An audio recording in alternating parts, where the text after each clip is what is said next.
of our esteemed university, while also paying a heartfelt tribute to the sacrifice and inspiring life of V.O.C, a visionary leader and a maritime pioneer, on the commemoration of his 153rd birth anniversary. Over to the AV on screen.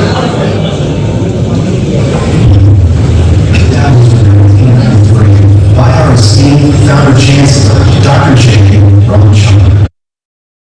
That stands tall excellence in maritime.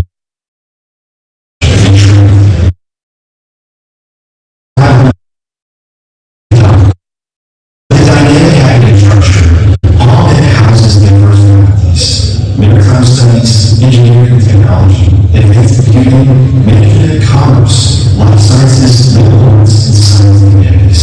Together, they offer a perfect blend of maritime specialized and general education programs, drive for vision, self-reliant, skilled, and future-ready India. Amet carries forward its maritime dream, educating over 3,500 students to lead, commemorating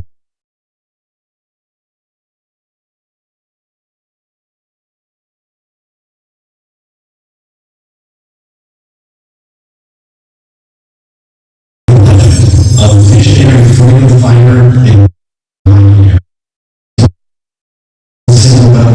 Fondly remembered as Kappa Odiana was a woman. He was a visionary who dared to challenge the British maritime monopoly. In 1906, he launched the steam navigation company, India's first indigenous shipping line. It wasn't just business, it was rebellion with the right. In 1908, he led the historic Orwell strike, demanding justice, dignity, and fair wages. For this defiance, he was arrested, tortured, and sentenced to life in prison. When he went behind bars, his spirit sailed free from his prison.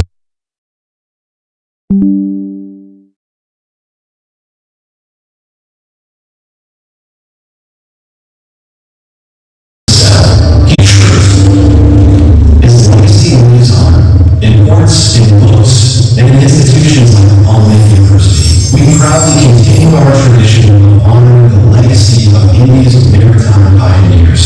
This April 2025, we have the distinct privilege of hosting an inspiring endowment lecture on leadership and sacrifice, led by none other than Mr. C.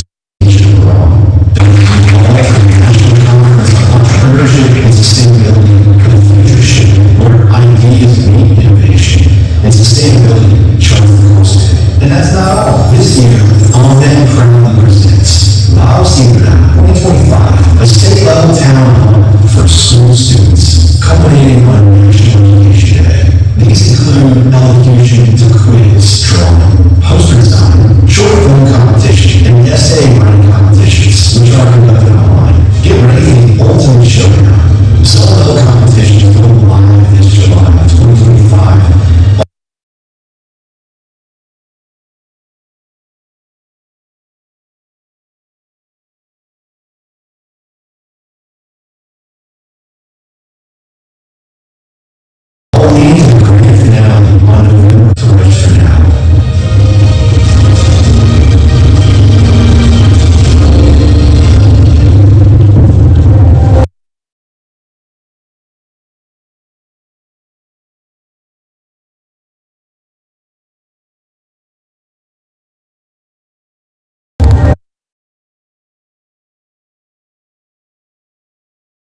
Has been prepared to commence the proceedings of the conference.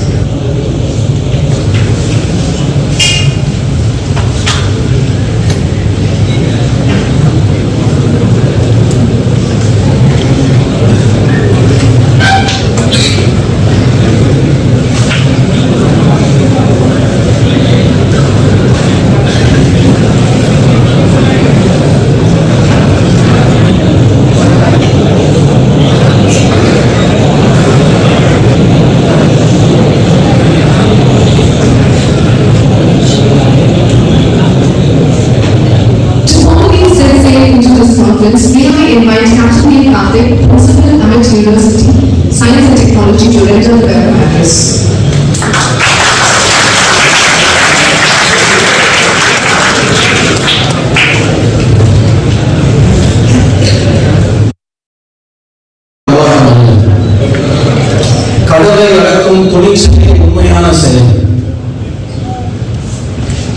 Again, trade is not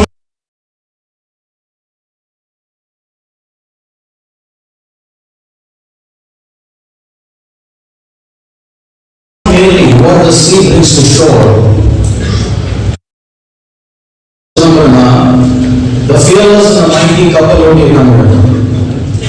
And these are not just lines of inspiration, these are all the heartbeats of today's conference. We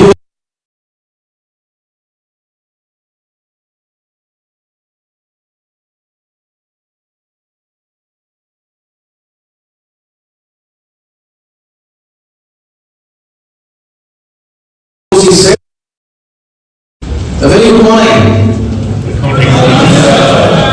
Esteemed dignitaries to this National Conference on Entrepreneurship and Sustainability for Future Shipping, NCESFS.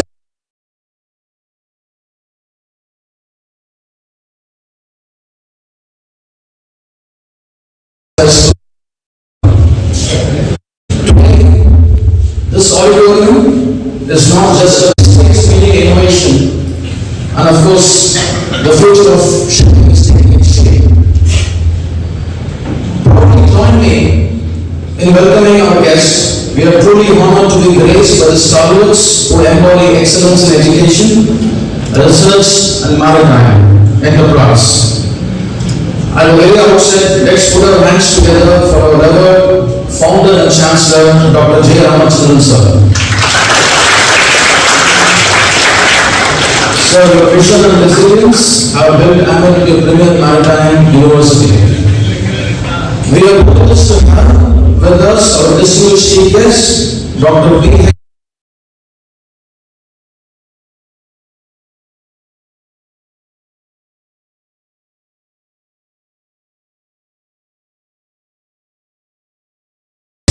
Now in defense education and innovation, please join me in extending a very warm welcome to him.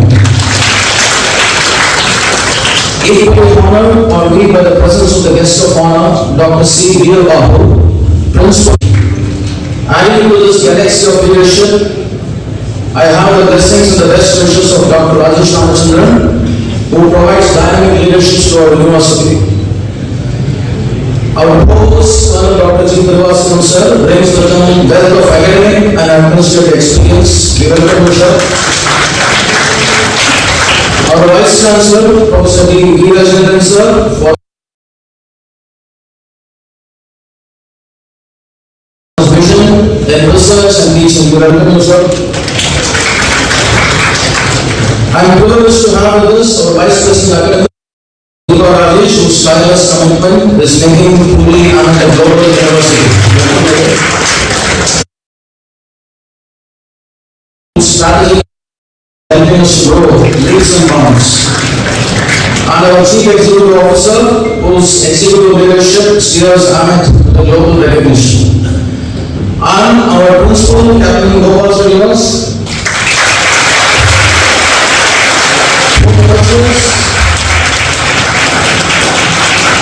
the next generation seafarers with discipline and dedication.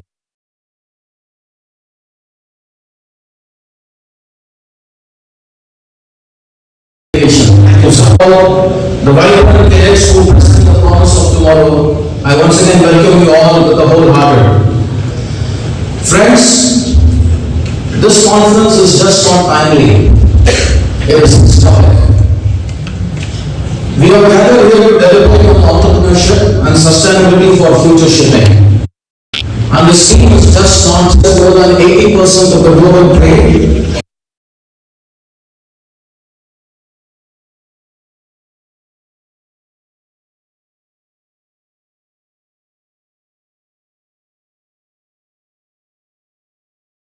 The leaders of tomorrow, you people, you are not going to manage relationships, you are going to manage solutions. Solutions for clean energy, artificial intelligence, digital ecosystems, and so many things. So how are we going to do that? This conference for the next 2 days gives you the way. Our sessions will explore pathways to this future, from sustainable maritime logistics to future skills and development. From the niche shipping startup inspired by V.O.C. to digitalization, diversification, all of these things in one platform today and tomorrow we are going to see why.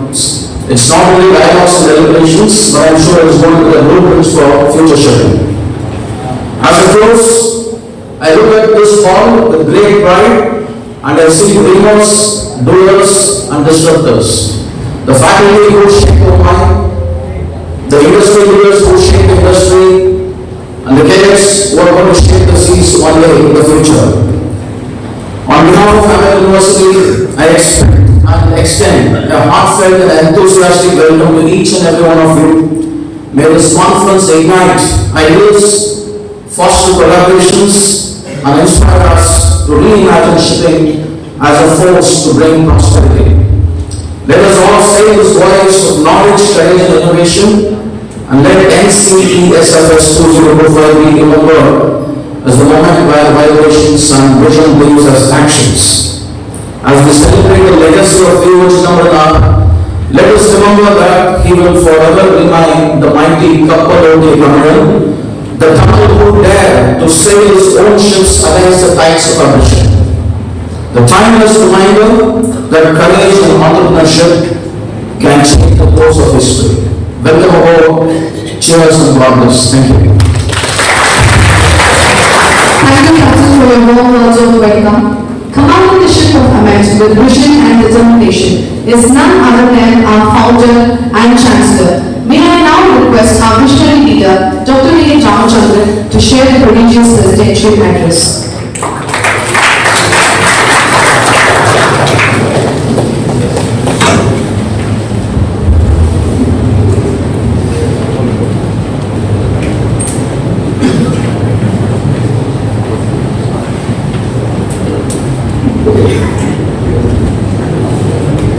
Most respected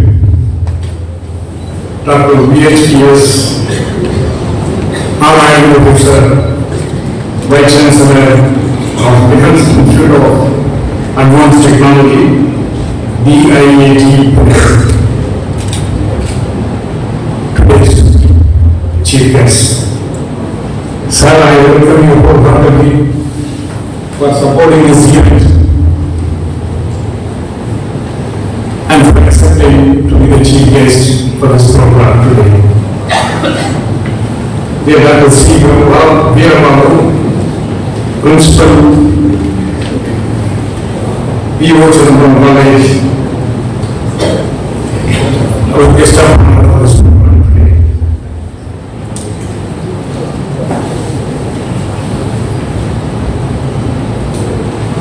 And also, Mr. Walishar, the great freedom fighter's grandson, who is present today here. Can we give a big round of applause? A very big round of applause for him.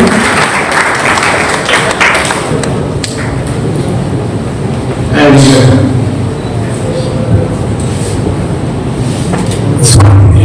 academic dinner for writing a book on V.O.C. He is also here.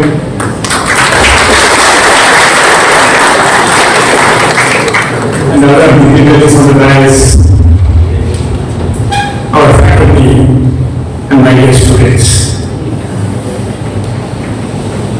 It is our responsibility and duty to pay tributes to V.O.C. Bandi Nayakam Uladanaran Chidambaram Pillai, V.O.C., popularly remembered as Kapaloti Brahman, the Tamil henchman and secretary of the center.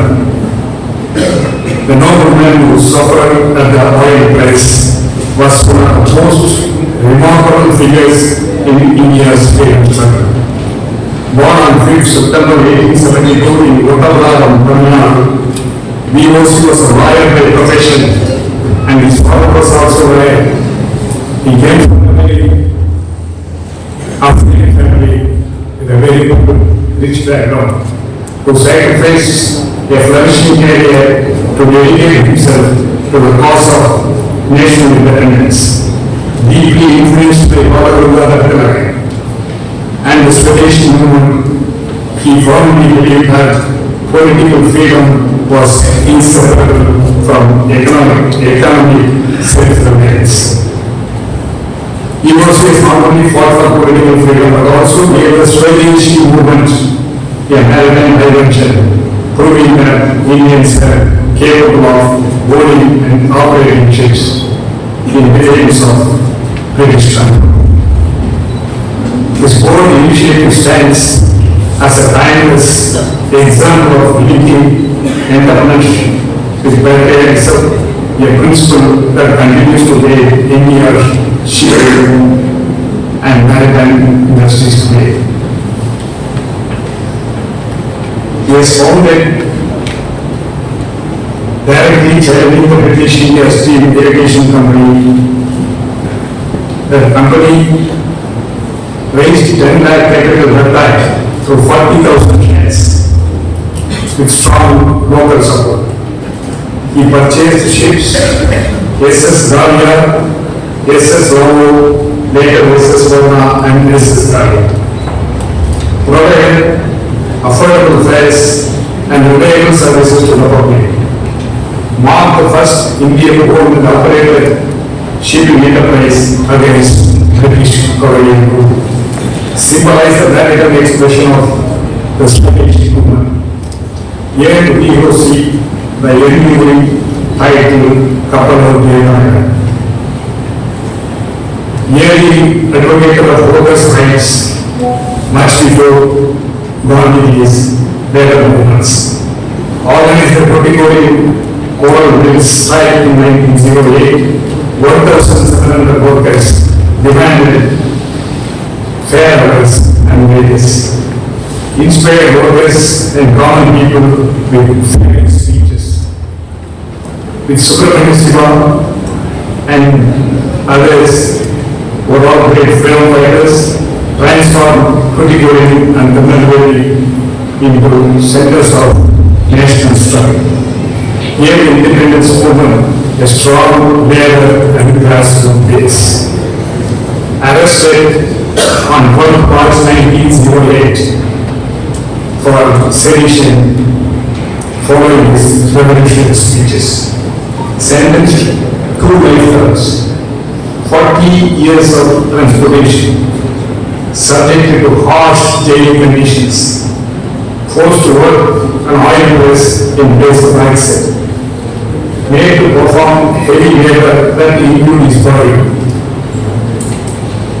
Remember, he himself was a lawyer and his father was also a great lawyer in that area. From that family, he had suffered like this for independence and for the freedom struggle. Daily political prisoner rights, given rough prison reports, emerged as a symbol of endurance and sacrifice. Remembered as Sikh in the summer, the nobleman who survived the oil press. He was released in December 1912 after over 3 years in prison. Financially ruined, lost his ships and wealth due to British represents. Received law practice, also had a small grocery shop and kerosene dealer. Continued to write and engage in public life.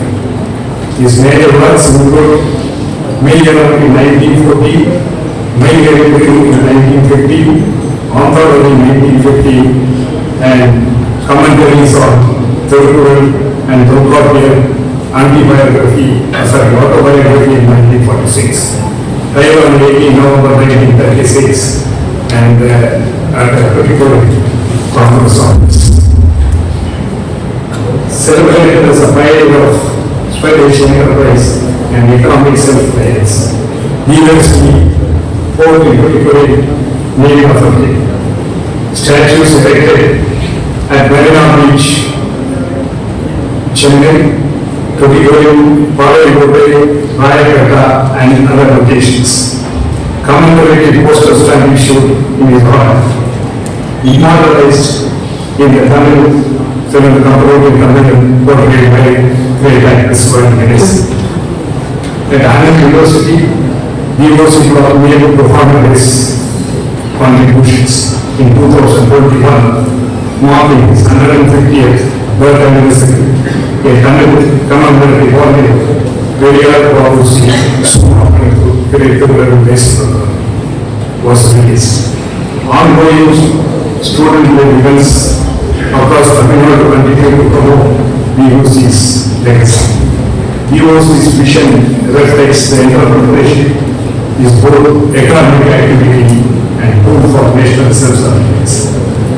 V.O.C was true pioneer of service, enterprise, and maritime self-reliance.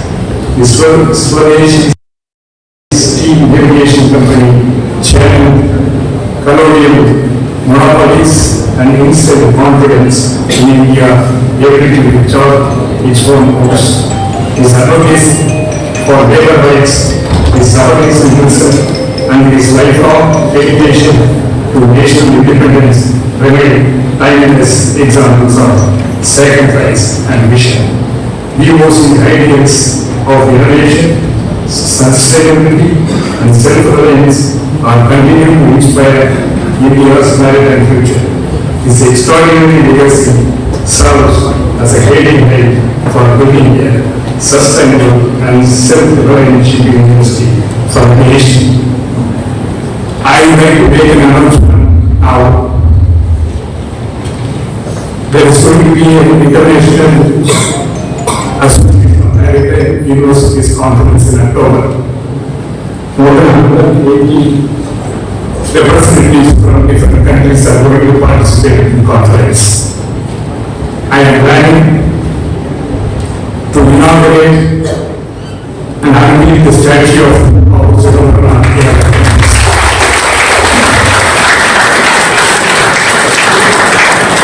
Probably, if the date,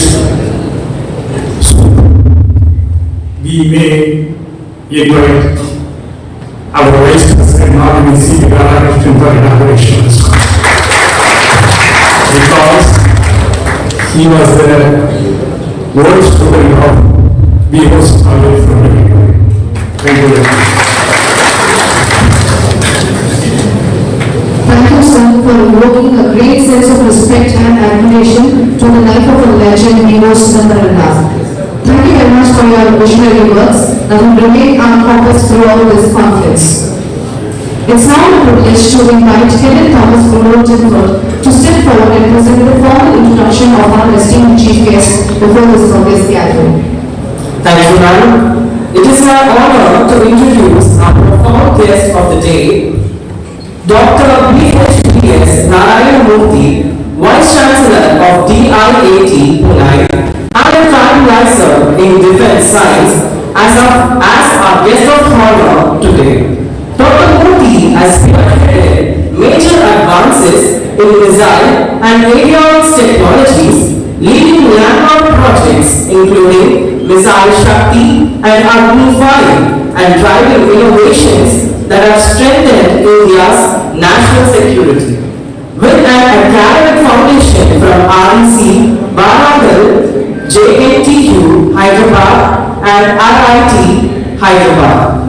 Dr. Murthy's nearly 4-decade career at DRDO is marked by technical brilliance and leadership in pioneering navigation, embedded systems, and miniature avionics. His work has received top national honors, including the Indira Gandhi National Award and the DRDO Scientist of the Year Award. Beyond his technical achievements, Dr. Murthy is also known for nurturing talent and inspiring future engineers through his vision and mentorship. We are deeply honored to host Dr. Murthy today, a leader, innovator, and patriot whose contributions have shaped India's strategic capabilities. Please join me in extending a warm and enthusiastic welcome to Dr. Murthy. May I have the honor of inviting our Honorable Chancellor, our Vice President Academics to felicitate our distinguished chief guest with a shawl and a memento as a gesture of our deep respect and admiration.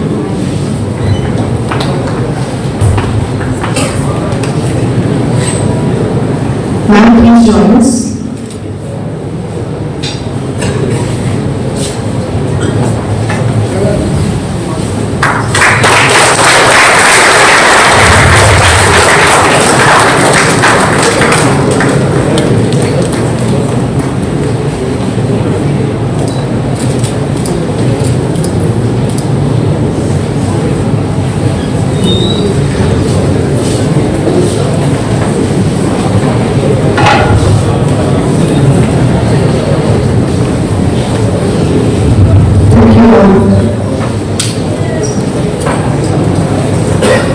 We are now have the honor of inviting our chief guests along with all the distinguished dignitaries to step forward to unveil the souvenir of the conference proceedings.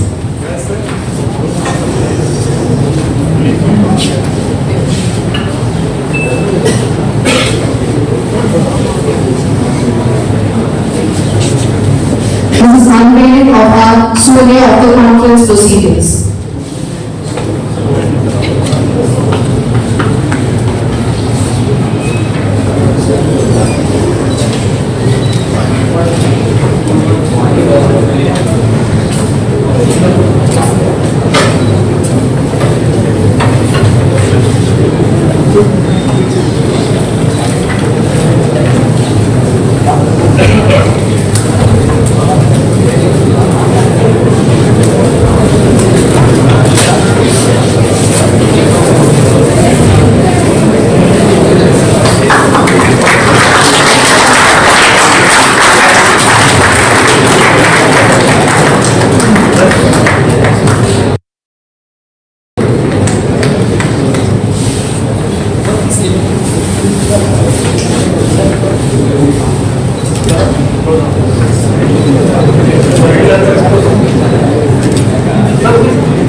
To invite our esteemed chief guest, Dr.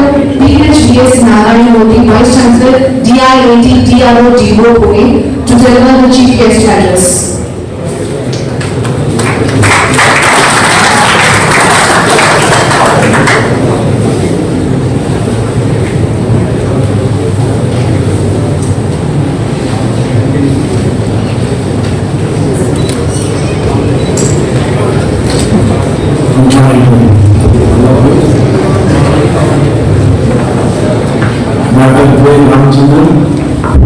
Chancellor of the University, Dr. C.O.C. Principal, V.O.C. College, Dr. V. Vice Chancellor of the University, Dr. V.O.C. Vice President, Academics, Dr. V. Sangeeta Alvin, Minister, Captain K. Karthik, Principal of the University, Captain Srinivas Gopal, other dignitaries and there, distinguished guests, invitees, faculty, the delegates participating in this conference and my dear students. Very good morning to all of you. Greetings and best wishes to all of you on the occasion of this national conference on entrepreneurship and sustainability for the future shaping. NCESFS 2025. We organized on the occasion of probably third birth anniversary of Shri V.O.C. originally given by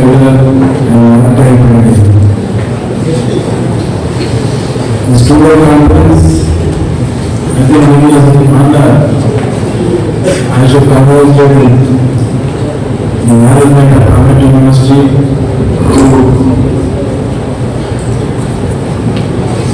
conduct this conference in this honor. I'm very happy that today his grandson is also present on the dais today on this occasion. In fact, it is very amazing to know that Sri V.O.C.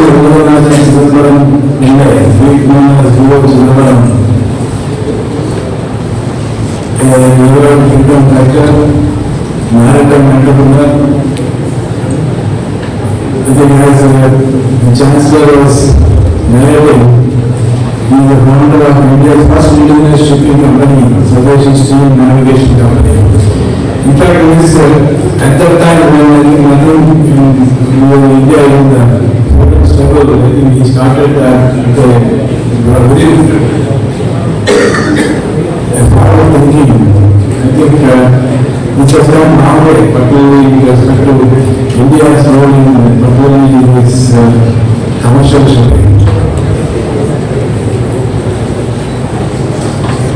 And currently, I think Dr. Rajan, the founder of this university, Amet, has been established at Legal universities. I think from last 2 decades, this university is providing skill and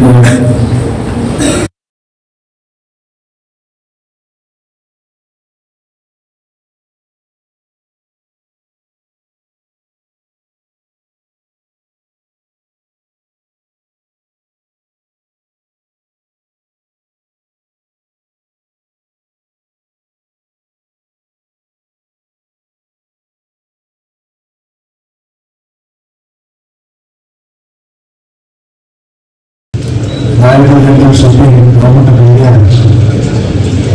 Also, we aim to see there is comprehensive inspection program. That's what I was going through the process. I think I'm really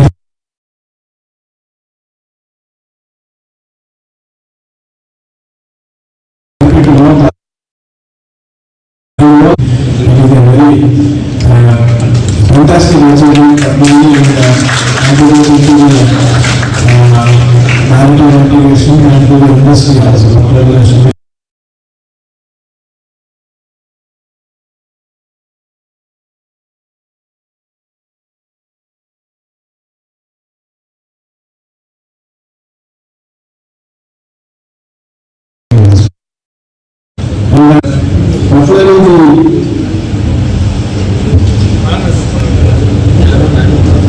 These type of conferences are very much essential, particularly to know the global trends and what are the latest technology trends. And in fact, this will be very much useful for the students who are doing this education in various fields, particularly in the university and the maritime education. And I think going to the theme of the conference is particularly to explore strategies to foster national entrepreneurship, enhance economic sustainability and drive social transformation with the shipping industry.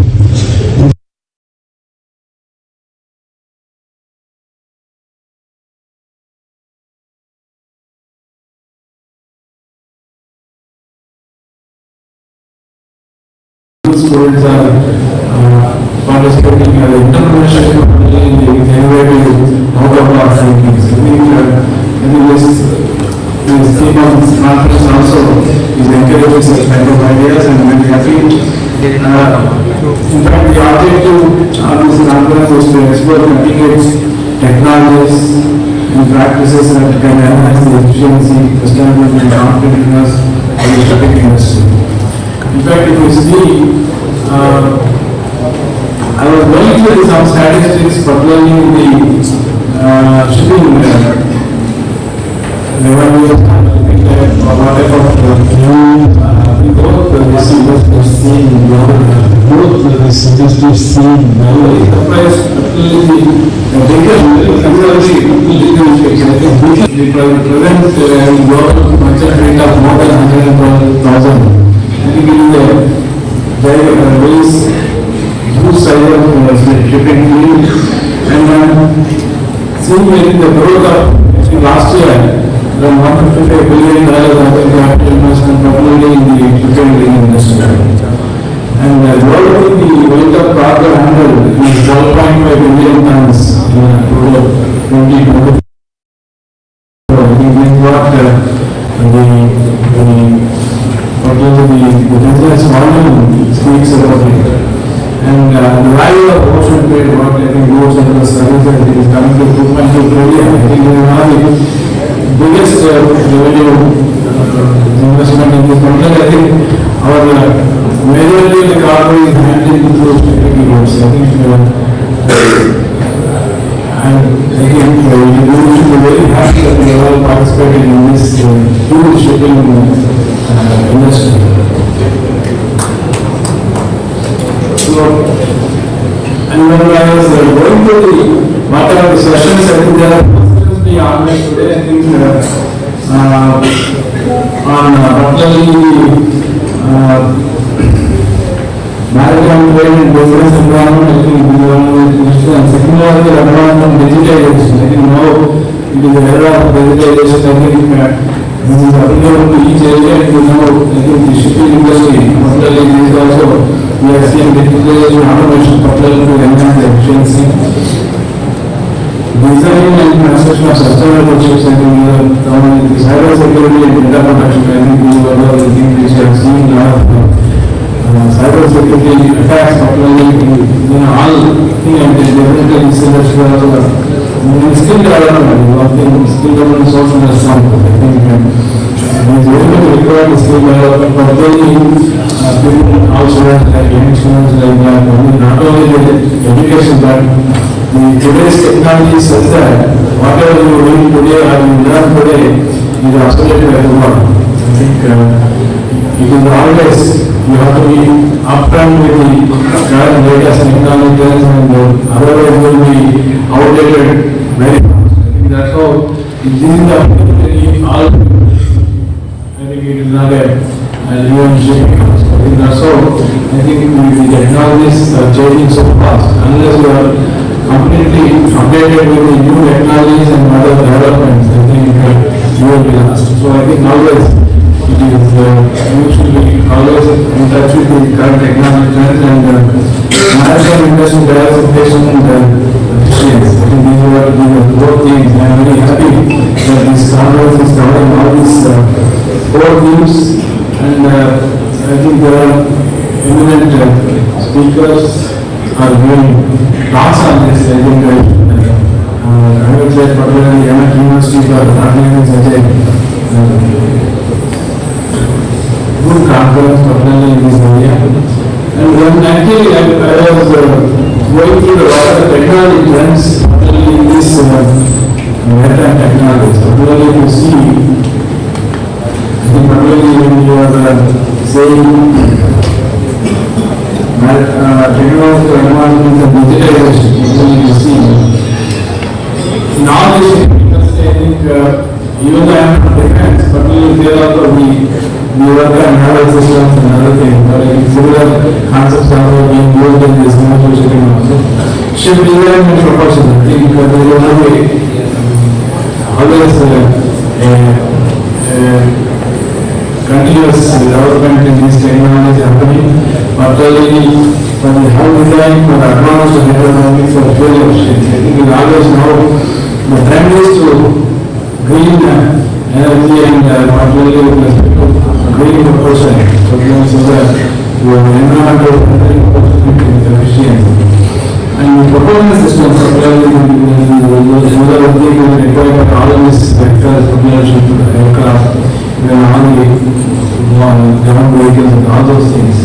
So I think I'm until now there is conventional engines, particularly in the engine. But definitely I think there is a lot of thrust going on towards moving towards energy and now I think catching up is electric propulsion and fuel. I think I am seeing one of our DRL working on air fuels. I think that we will see more and more intelligence technology being developed in these areas, and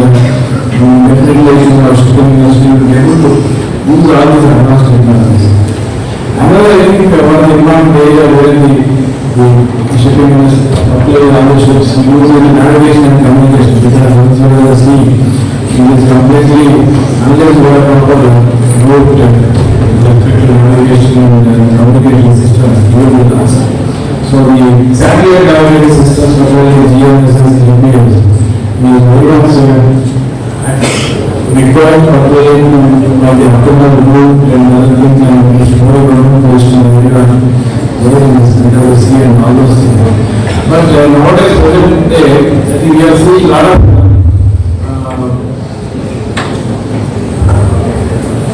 not only you see a lot of jamming takes place, only in this lot of and some of the navigation itself will be I think all of you know about it. So definitely the GNSS technology should have an anti-jam and anti-spoofing technologies built into it so that it should be able to overcome all this and mitigate all those things. I think these are all the areas where defense is working, and definitely these are dual use technology can be always used in this commercial shipping also. And of course, another is automatic AI is automatic system, particularly used for particularly the ship identification system. In fact, nowadays, various payload satellites are very much used particularly to get the location of the ships, and that is very much useful, particularly with respect to localize the ships and also communicate with them. And particularly the communication technology, like the satellite-based technology, the 5G technology, very much employed in particularly for data and IoT connectivity. I think nowadays the trend is to go develop more autonomous systems and smart shipping. I think this is what now everywhere being used. So we are seeing more and more, not only in ground vehicles, unmanned ground vehicles, unmanned aerial vehicles, drones. We are seeing in all the recent Operation Single conflict also, but in all the warfare. But now we are seeing more and more happening in this the surface ships, unmanned surface vessels. This is not only for military but also being used in ocean exploration, particularly in all the normal scientific research and all the UN. And particularly now the AI, artificial intelligence being employed in everywhere. I think we are also used. Particularly AI-powered route optimization, especially to the reduced fuel in avoiding particularly the calamities like storms and all those things. Definitely AI techniques will guide you to optimal, better route optimizations and other things. And we are seeing a lot of remote control cargo ships coming up, and I think already they are in trial. And of course, another area where I think maritime safety and security is very much essential, particularly once you are in sea, and a lot of sensors are very much now becoming used, radar and sonar systems, visual aids, particularly to collision avoidance, because otherwise these technologies are already being developed in other areas like the military or even the civil aviation, but definitely the shipping industry can be employed using all these things. And cyber security, particularly cyber security is the area where I think it is getting threats and attacks from various other hackers and all. Definitely I think the computerized systems should be having cyber resilience, and we should be able to mitigate the cyber attacks. I think there is one area where we have to use that. And another is, I think we see a lot of use anti-piracy and surveillance systems. Particularly these are very much required. We have to use drones, thermal cameras to identify the risk and mitigate these things. And nowadays I think a lot of things happening in logistics technologies in the form of smart ports, IoT and big data for cargo tracking. I think somebody maybe studying that, and green ports. I think fuel efficient, the energy efficient green ports is very much required. And I think as already told, the autonomous underwater vehicles, I think they are all very much being explored. I think deep sea mining and research technology is another area where we have to work, and subsea sensors for climate and seismic monitoring. I think definitely the military uses a lot of sonar and underwater sensors, but I think the commercial shipping also need to explore this type of sensors for particularly the climate and seismic monitoring. And I think we are living with a lot of in an environment where I think a lot of huge whatever what you say pollution or whatever is happening. So we have to work out how to sustainability for the environmental and environmental technologies need to be developed so that we should be able to work with green propulsion systems, green energy and all those things with climate friendly and environmental friendly technology. So I think in this case, I think I was going through that and ballast water treatment systems is very much one of the things.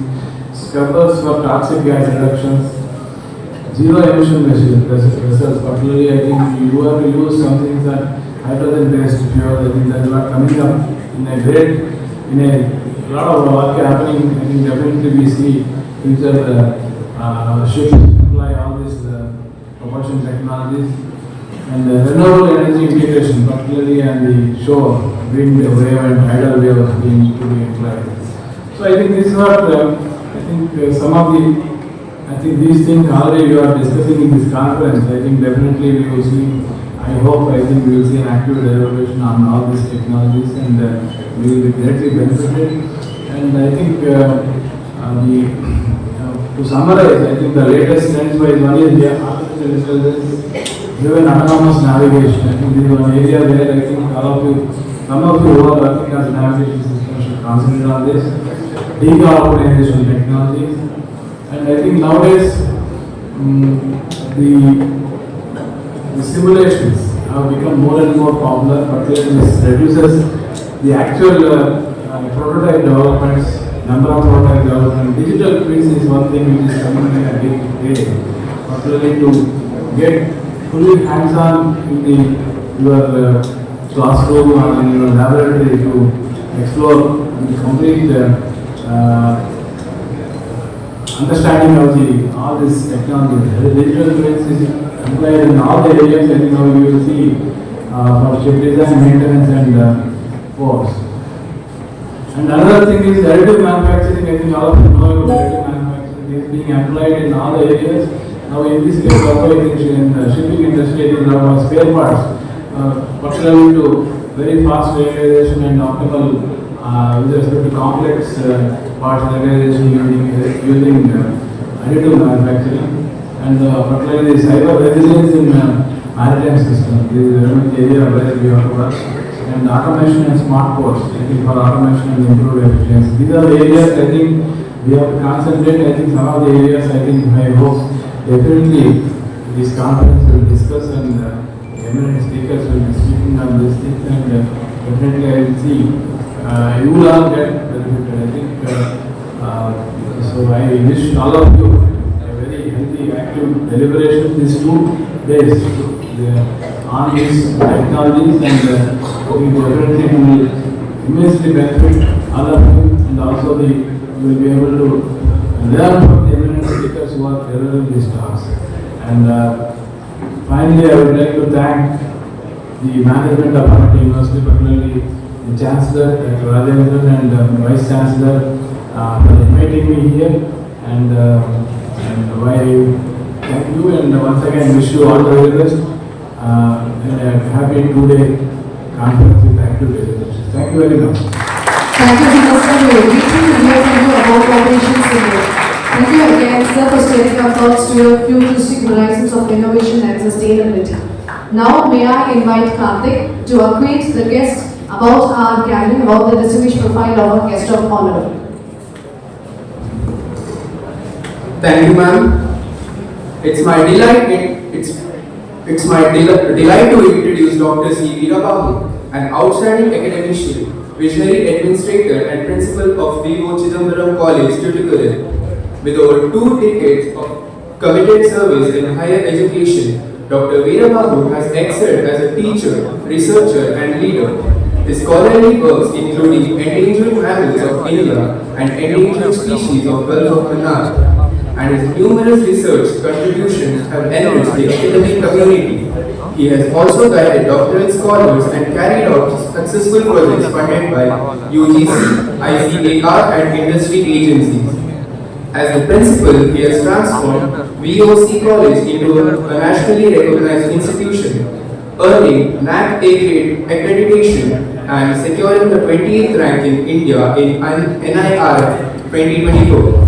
Through effective resource mobilization, he has brought in over 40 crore to create world-class laboratories, hostels, sports complexes and green initiatives. Beyond academics, Dr. Veerababu has championed community programs in digital literacy, solar energy and women's nutrition, while serving as a NAC POT member, Vice President of South Zone Association of Principals and Syndicate member of Manonmaniam Sundaram University. In him, we see not only a beacon of knowledge and leadership, but also a symbol of service to society. On this occasion, let us celebrate his remarkable journey and wish him continued success in shaping the future of education. Thank you, sir. Thank you, Karthik. May I now invite our Provost and our Vice Chancellor to felicitate our guest of honor with a shawl and a memento.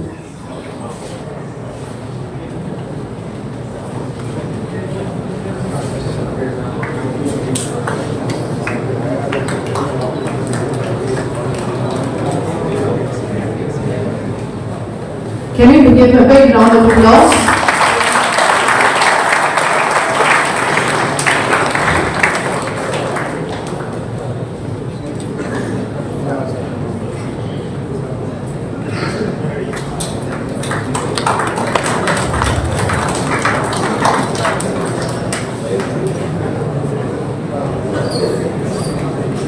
I now invite Dr. Veerababu, Principal V.O.C. College, to deliver the special address. Yes, sir.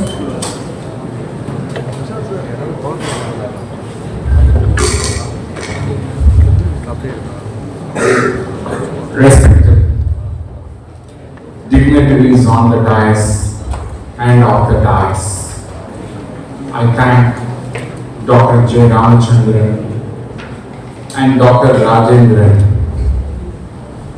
for inviting me and giving me a golden opportunity to say a few words about the great son of India, V.O.C.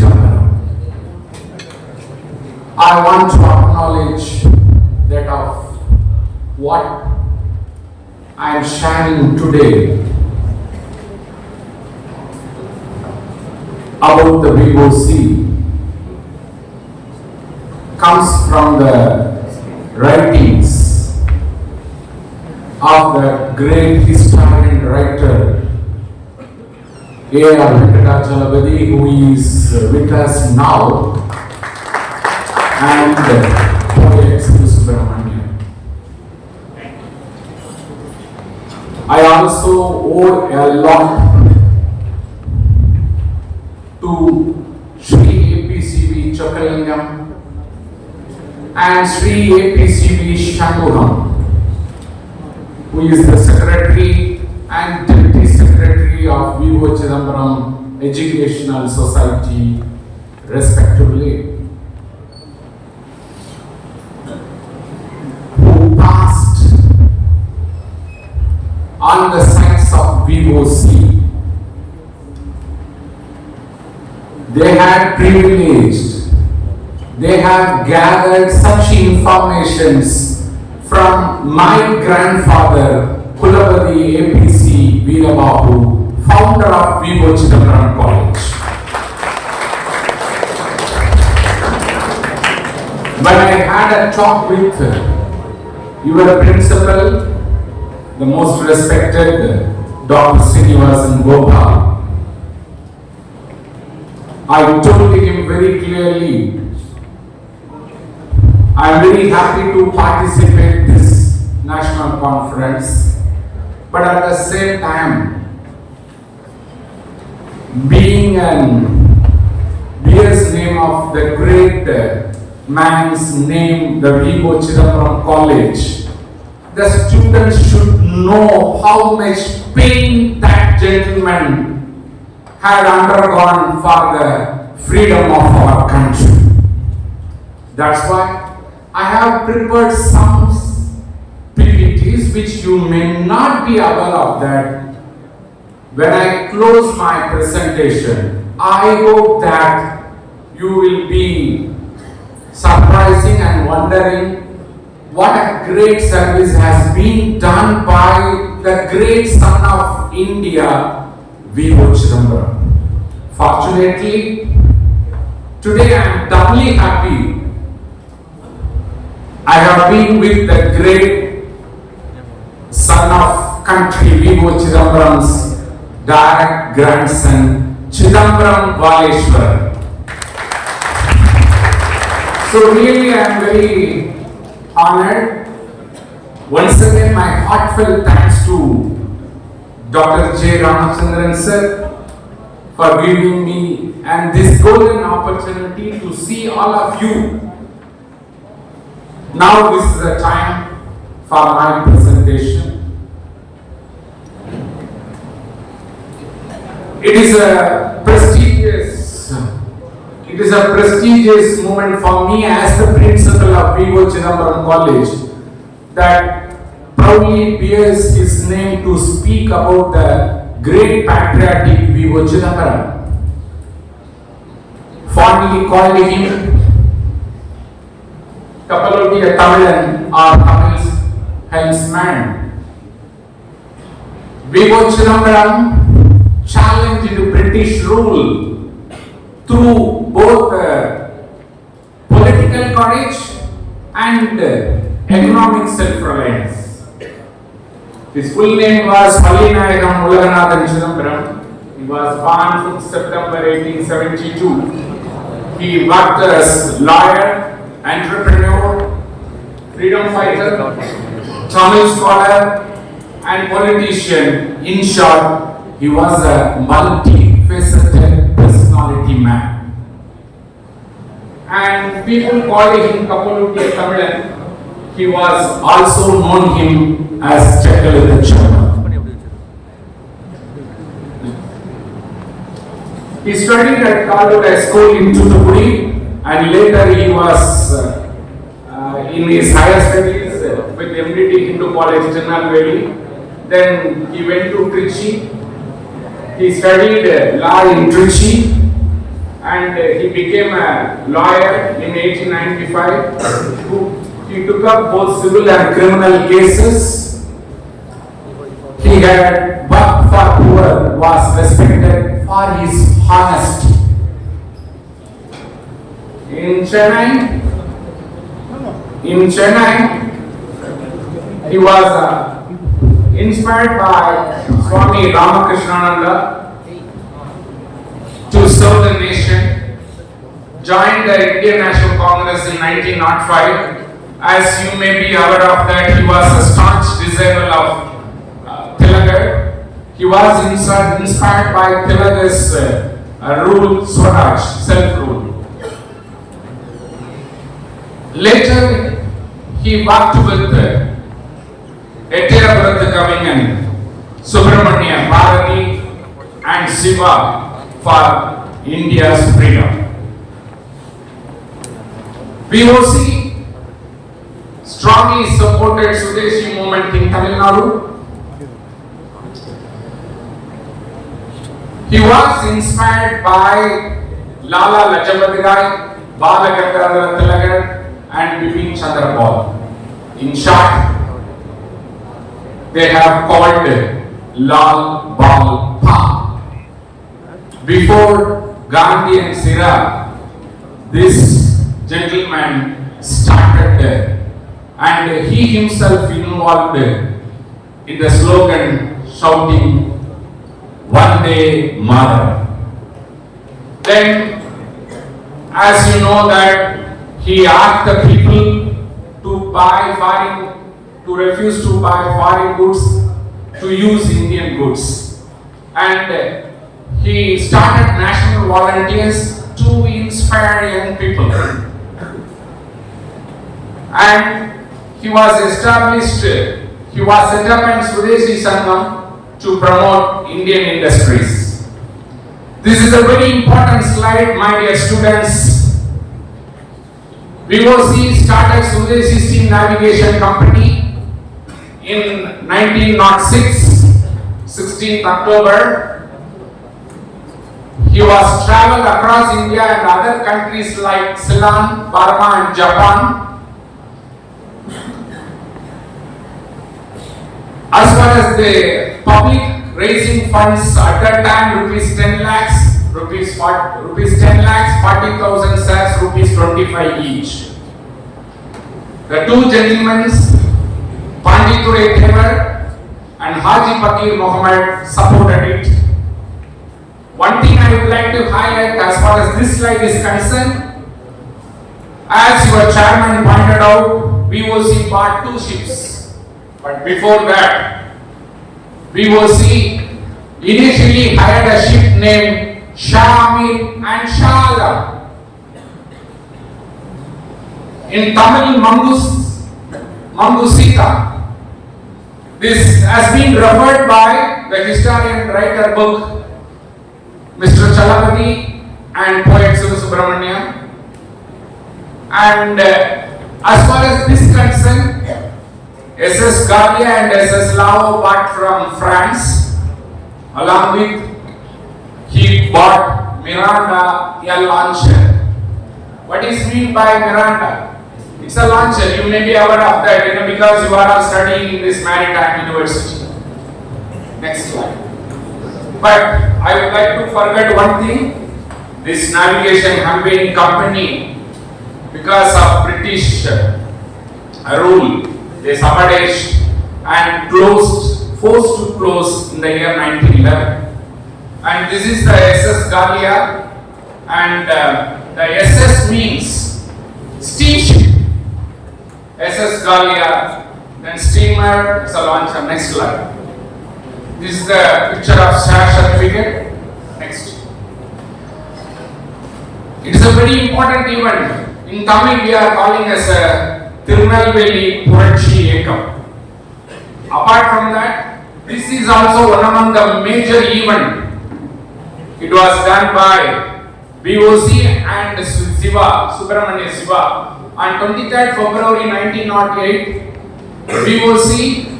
started strike for coral mill workers in Chutupuri. Along with Subramania Siva, both of them led a 9-day strike. Finally, he won. Then the workers got better wages, reduced hours, and weekly holidays also. Regarding this, Sri Aurobindo praised him in the weekly edition, Bande Mataram.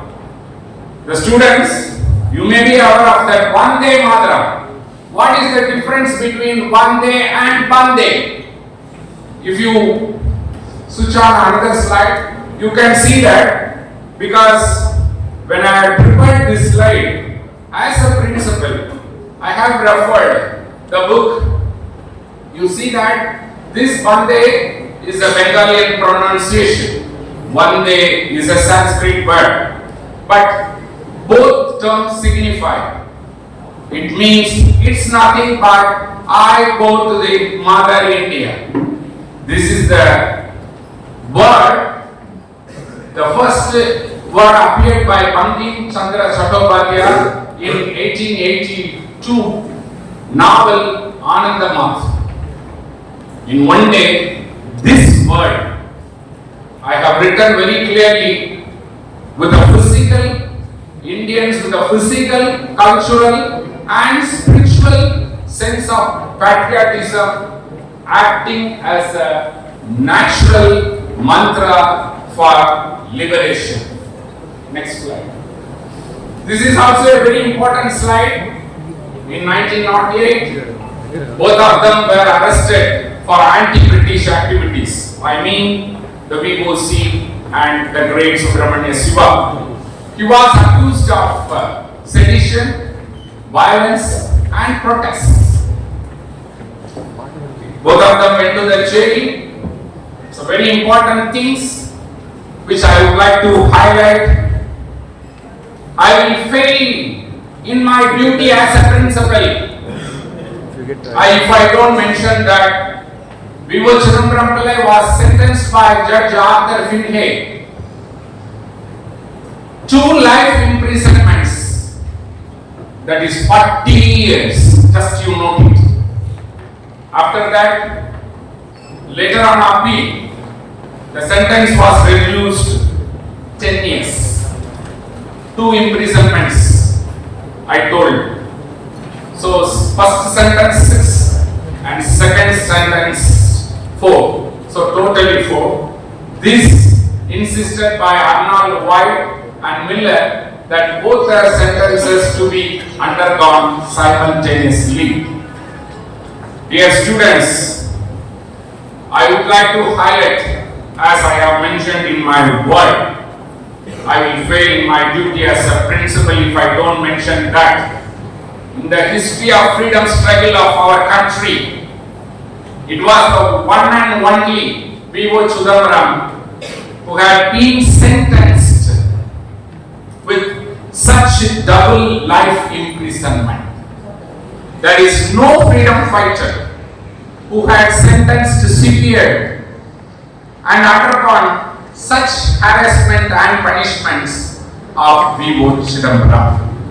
In Tamil, I would like to highlight in a vibrant way India ஜனநாயக வரலாற்றில் தேசிய தலைவர்கள் நாட்டுக்காக நாட்டின் சுதந்திரத்திற்காக பாடுபட்ட எத்தனையோ தலைவர்களின் மத்தியில் எந்த தலைவர்களுக்கும் கிடைக்காத மிக கொடுமையான 40 வருட சிறை தண்டனை பெற்ற ஒரே தேசிய தலைவன் V.O. சிதம்பரம் என்பதை நீங்கள் மறந்துவிடக் கூடாது.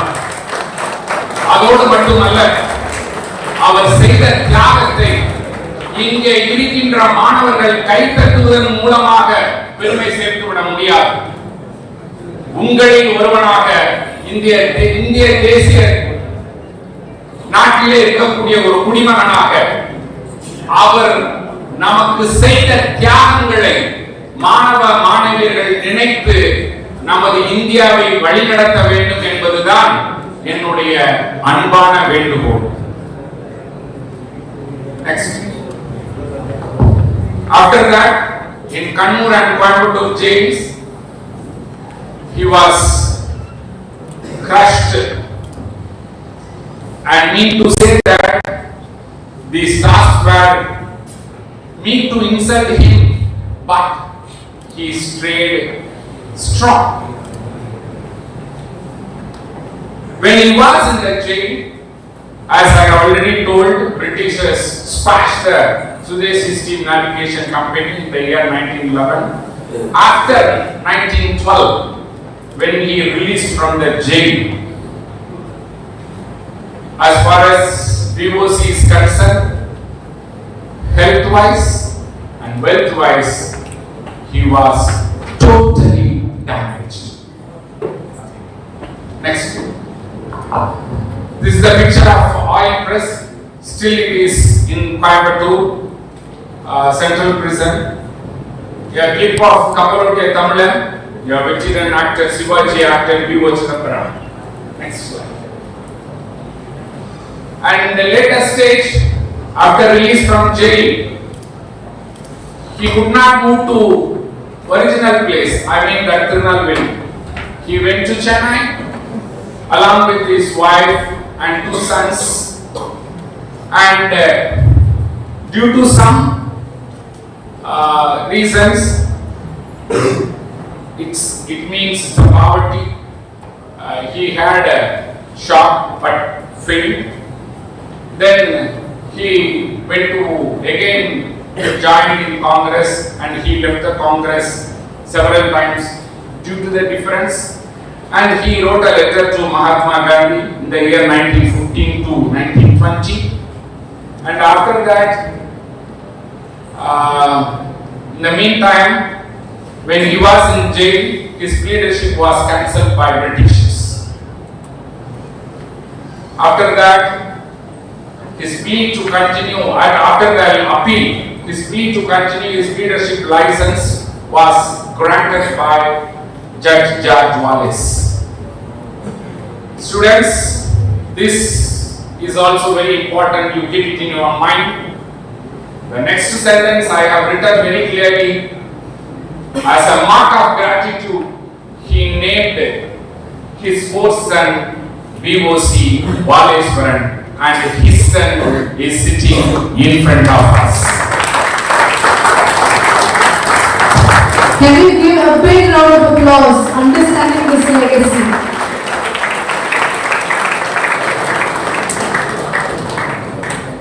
ஒரு மனிதனின் தியாகத்தை மட்டுமல்ல, அவனுடைய நன்றி உணர்வையும் இந்த நேரத்தில் நீங்கள் நினைத்து பார்க்க வேண்டும் என்கின்ற ஒரே காரணத்திற்காக அவருடைய ஜெயில் வாழ்க்கையிலே அவருக்காக பறிக்கப்பட்ட, அவர் படித்து உரிமையாக பெற்ற அந்த பட்டத்தை வாலேஸ் அவர்கள் கொடுத்ததின் நினைவாக அவருடைய பெயரை தனது 4வது மகனுக்கு V.O.C. வாலேஸ்வரன் என்கின்ற பெயர் வைத்தார். எப்பேற்பட்ட ஒரு தியாகம் உள்ள கொண்ட ஒரு தேசிய தலைவன் நமக்கு முன்னோடியாக நமது இந்திய திருநாட்டில் வாழ்ந்திருக்கிறார் என்பதை நீங்கள் உணர வேண்டும் என்பதற்காகத்தான் இந்த வார்த்தையை நான் சேர்த்தேன். Next slide. V.O.C. wrote many books, maybe 18 books, because historian writers who is sitting in front of me. So special to mention Mayara, Mayarivu and Suyasaritai, my autobiography, and next slide. And he interpreted Srinyana Bodham in a Brahmin point of view. Next slide. As I have told in my earlier speech, you may think that V.O.C. is a freedom fighter. Of course, no one can deny it. But at the same time, not only the freedom fighter, he was a freedom fighter, he was an entrepreneur, and he was a social reformer, he was a literary scholar, and he was a spiritual thinker also. Next slide. Legacy and honest, as you know, his story was popularized in many books, and they took the Kapaloti Kamilan cinema in 1961, and V.O.C. wrote a biography of V.O.C. Next. Many historian writers, including Chalabadi sir, many historian writers wrote the book of V.O.C. Say for example, Pulava Subramaniam, Arasu, Eliamudan, Diwan. So many historian writers wrote the book of V.O.C. Just it's a glimpse of your kind also. Next. And this is the one among the important slide. Maybe Chalapati sir knows all the things because I have referred all the things from his book only. M.C. Veerababu, who was a freedom fighter and a member of the first Indian Constitution. M.C. Veerababu was the only one Tamilian. He was a member of the first Indian Constitution along with Kamarajan, if my remembrance is right. He floated a ship in the name of V.O.C. as a mark of respect in the year 1949. MV V.O.C. MV motor vessel, V.O.C. SS steamship. So this is a very important picture. So you may not be aware of that. Who is M.C. Veerababu? What is his contribution and all? If you refer the history, you may be knowing all the details. Due to paucity of time, I am going to take another slide. And this is a very important slide to commemorate the sacrifice of the great V.O.C. A great monument was built by my grandfather, Kulavati A.P.C. Veerababu, in the name of V.O.C. and it has been named as V.O.C. College. Now, in India, We are very proudly say that V.O.C. College is a standing monument which carries forever the name and fame of legal luminary Sudeshi steam navigator, Kapalotiya Tamilan, and above all, a human person, the great V.O.C. Then, only one point, most of the professors, students, academicians, you may not be aware of that. I have collected this information from my father and my uncle. You see that official of Coral Mill officials, when we were approached to contribute or to donate, they said contribute. Even official of Coral Mills refused to contribute even a single paisa towards the construction of college in the name of V.O.C. You see that how much hatred and hostility towards him. எந்த அளவிற்கு ஆங்கிலேயர் ஏகாதிபத்தியர்கள் அவர் மேல் ஒரு துவேஷமான ஒரு எண்ணம் கொண்டிருந்தால் V.O.C. பேரில் எதை ஆரம்பித்தாலும் நாங்கள் 5 பைசா கொடுக்க மாட்டேன் என்று சொன்னார்களா? ஆனால் இன்றைக்கு V.O.C. கல்லூரி பார் போற்றுகின்ற அளவிற்கு வளர்ந்திருக்கின்றது. ஒரு தேசிய தலைவனின் பெயரை தாங்கி இன்றைக்கு உலக அளவிற்கு வளர்ந்து நிற்கின்றது. If you see the another sentence, dear students, for you only I am here. 1964 ஆண்டு தமிழ்நாட்டை ஆண்ட பெருமதிப்பிற்குரிய கர்ம வீரர் காமராஜர் அவர்கள் ஓட்டப்பிடாரத்தில் வந்து V.O.C. நினைவில்லத்தை திறக்கின்ற பொழுது அவர் சொன்ன வார்த்தையை நான் இங்கே சொல்ல கடமைப்பட்டிருக்கின்றேன். நான் V.O.C. அவர்களின் இல்லத்தை திறந்து வைப்பதிலே மகிழ்ச்சி அடைகின்றேன். இருந்தாலும்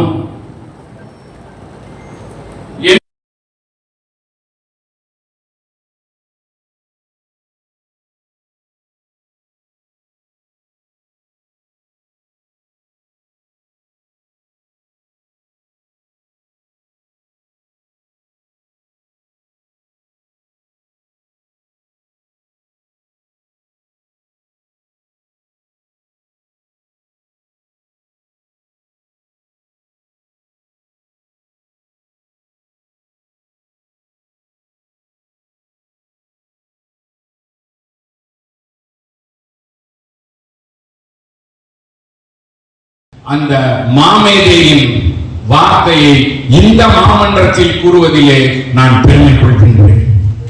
So in English, I repeat that in the year 1964, the Chief Minister of Tamil Nadu, K. Kamaraj, came down to Ottapidaram to inaugurate the renovated Memorial Museum of V.O.C. At that time, he uttered from his mouth, I am very delighted to learn that my friend A.P.C. Veerababu had established an educational institution in Thoothukudi bearing the name of V.O.C. whose legacy, name and fame would endure ever and forever. Next.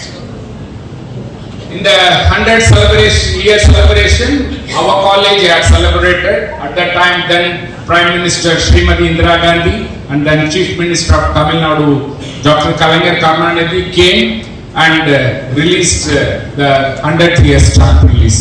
This is the picture. Next. And as we are having a very good port, it was established in the year 1974, but later it has been renamed V.O.C. name in the year 2011. Next. And follow that Kalaignar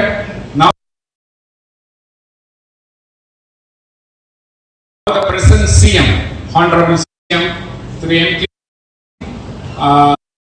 unveiled through video conference from a life-size bronze statue of freedom fighter V.O. Chidambaram at the V.O.C. Park in Coimbatore City.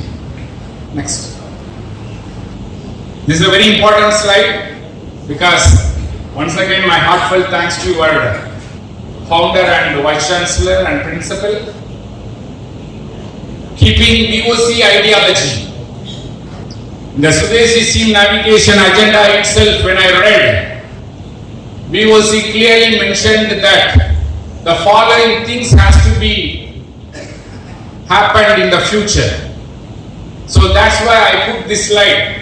Keeping V.O.C. ideology, the Amet University has to come forward to bring the innovative, novel ideas from the students community to strengthen the shipping industry for bringing India's economic value. So far, this is my humble request to the university authorities. You see that I have put very clearly 6 themes: the core motivation, sustainable practices, capacity building. So it's my request, the student should become entrepreneur in the field of shipping industry. Then only we can generate more economic value of our country. Then promote eco-friendly ship design. I mean the fuel consumption. That's also, it is very, very important that the students should undergo the research in that line. And third, enter MOU. Just now I had requested to your honorable founder, so why can't you sign an MOU with V.O. Chidambaram College, since it is a coastal area. So logistics also there. Immediately Sarah accepted my word. So definitely very soon V.O. Chidambaram College will. V.O.C, why can't you open a V.O.C center for research in your university campus? Then create incubation hubs for students, startup and development. And third, partnership with global marine institutions to produce world-class leaders. I hope that definitely the authorities of Amet University will do my request. Next slide. This is the slide I don't want to explain. You just read because it's a very important slide. கடல் வாணிபத்தின் மூலமாக நமது நாட்டிற்கு வருகை புரிந்த ஆங்கில ஏகாதிபத்தியர்களை கடல் வாணிபம் மூலமாகவே விரட்டி அடிக்க வேண்டும் என்பதற்காக சுதேசி ஸ்டீம் நேவிகேஷன் கம்பெனியை கொண்டு வந்தார் V.O.C. அதோடு மட்டுமல்ல, கடல் வாணிபத்தோடு சேர்ந்து நம் அனைவருக்கும் சுதந்திர வேட்கையை உட்புகுத்திய ஒரு தலைவன் V.O. Chidambaram. So that's why I have written very clearly the second, next slide. Then he was the only freedom fighter of India who sacrificed life, wealth and soul for the nation. In Tamil, if I want to express in the word in Tamil, இந்த நாட்டின் விடுதலைக்காக தனது உடல், பொருள், ஆவி அனைத்தையும் கொடுத்த ஒரே தேசிய தலைவன் V.O. Chidambaram அவர்கள். Next, dear students, after the conference, if anybody asks who is V.O. Chidambaram, what is his contribution for the country, immediately you should say that V.O. Chidambaram, a fearless heart, a selfless soul, and a timeless symbol of freedom. If you could say, I will give a great salute for all. Jai Hind, Jai Hind, Jai Hind.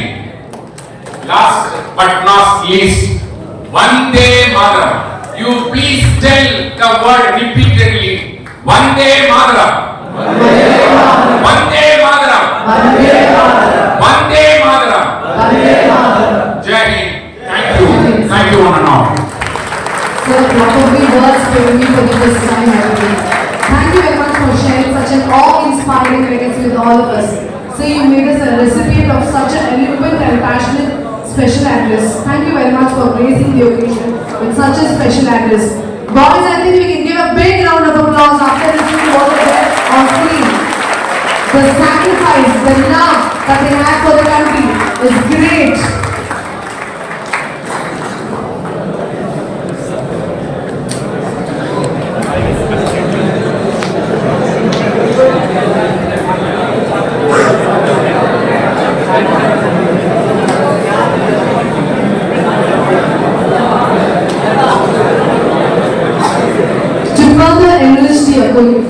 May I invite our respected beloved Dr. Deepa Rajesh, Vice President Academics, Amet University, to deliver the felicitation address. Students, can we maintain order?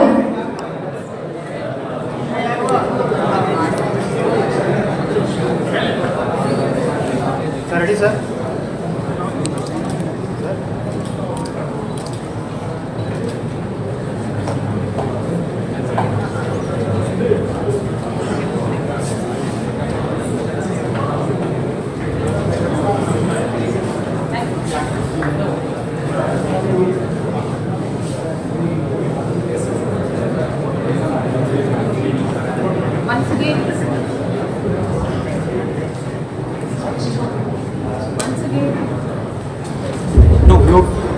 Once again, a very good morning.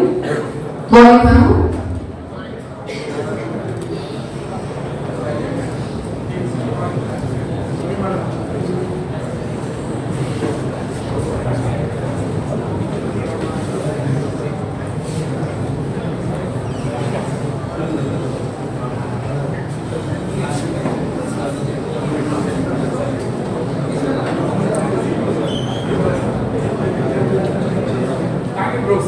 Thanks a lot.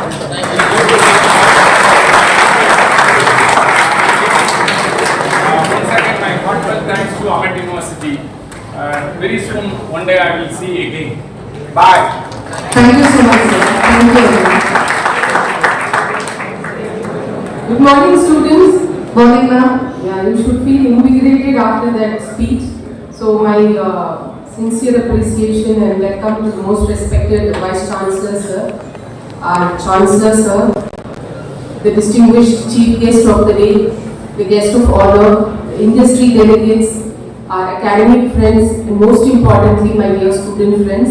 It's going to be a very brief speech, but let me tell you some of the important vital statistics today as why we say sustainability and entrepreneurship is the future of shipping. Now I'm heading right across the theme of your conference.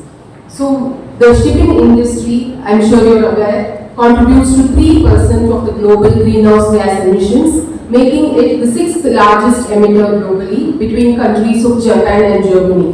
In the year 2019, the maritime transport alone gave the emissions of up to 1 billion carbon dioxide. This kind of economic burden has made the industry to focus on goals of sustainability.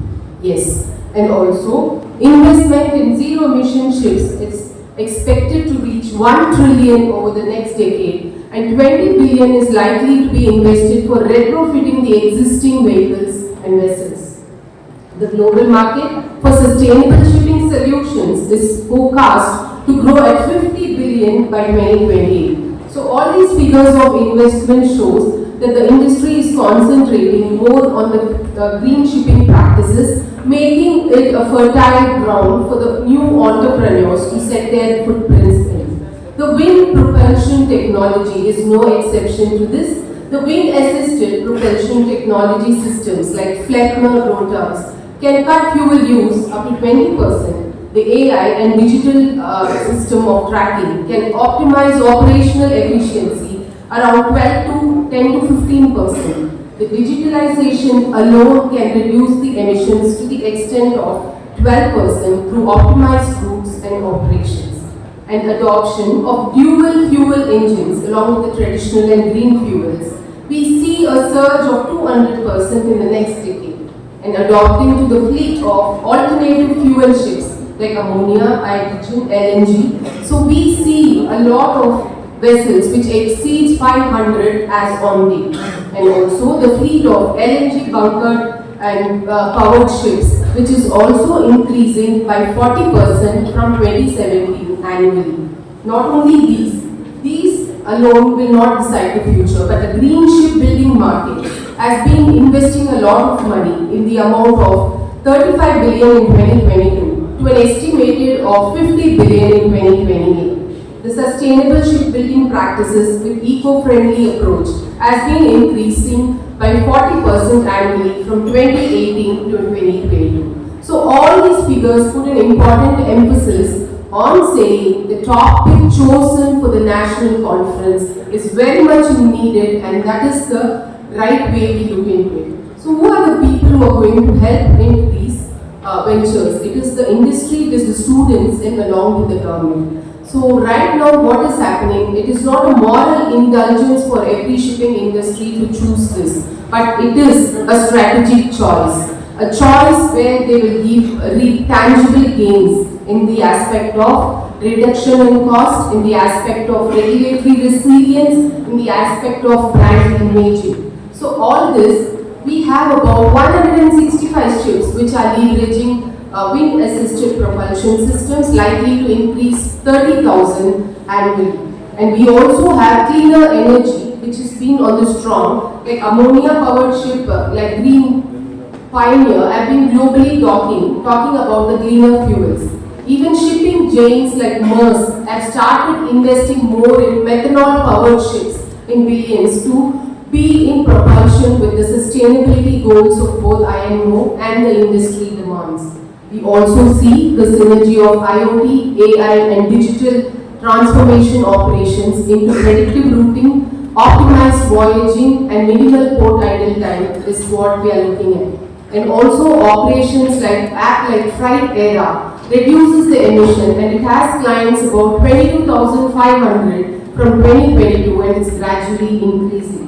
The Smart Shipping Alliance, by rallying the global expertise of renewable powered engine, is entering into the UK by 2030. With AI and autonomy, what do we see in the shipping industry is reduction in cost, increased in efficiency and increased in safety.